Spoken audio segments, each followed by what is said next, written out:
దుర్యోధనుని పశ్చాత్తాపం చీమల కథ. మహాభారతంలో దుర్యోధనుడు అహంకారిగా, అసూయపరుడిగా, మొండివాడి పాత్రలో కనిపిస్తాడని మనకు తెలుసు. అతని పనులన్నీ అత్యాశ, అధికారం కోసమే సాగుతాయి. అయితే అతనిలో మానవత్వం తొంగిచూసిన ఒక చిన్న సంఘటన ఉంది. ఇది చాలా అరుదుగా చెప్పుకునే కథ అతనిలోని మరో కోణాన్ని తెలియజేస్తుంది.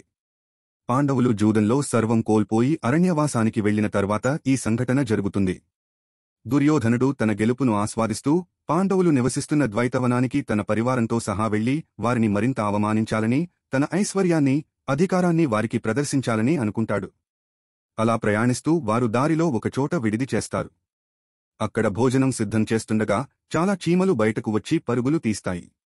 సైనికుల కాళ్ల కింద, రథాల చక్రాల కింద పడి ఆ చీమలలో చాలా వరకు చనిపోతాయి. దీనిని చూసిన దుర్యోధనుడికి అకస్మాత్తుగా, ఊహించని విధంగా దుఃఖం కలుగుతుంది.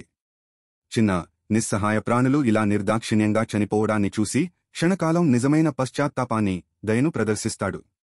అతను తన సైనికులను జాగ్రత్తగా ఉండమని, చీమలను చంపవద్దని ఆదేశిస్తాడు. చనిపోయిన చీమల పట్ల విచారం వ్యక్తం చేస్తాడు. ఈ క్షణం చాలా స్వల్పం. ఇది దుర్యోధనుడి స్వభావాన్ని గాని, అతని భవిష్యత్తును గాని మార్చదు. అతను వెంటనే తన మామూలు అహంకార స్వభావానికి తిరిగి వచ్చి పాండవులను బాధపెట్టడానికి తన ప్రయాణాన్ని కొనసాగిస్తాడు. అయితే ఈ చిన్న సంఘటన మహాభారతంలోని అత్యంత కఠినమైన పాత్రలలో కూడా ఊహించని మానవత్వం ఉంటుందని గుర్తుచేస్తుంది. ఎవరూ పూర్తిగా చెడ్డవారు కారని, చీకటి హృదయాలలో కూడా దయ అనే మెరుపు క్షణకాలమైనా మెరుస్తుందని ఇది సూచిస్తుంది. ఈ కథను సాధారణంగా చెప్పే మహాభారత కథనాలలో పెద్దగా ప్రస్తావించరు, ఎందుకంటే ఇది దుర్యోధనుడిని ప్రధాన భావనకు సరిపోదు.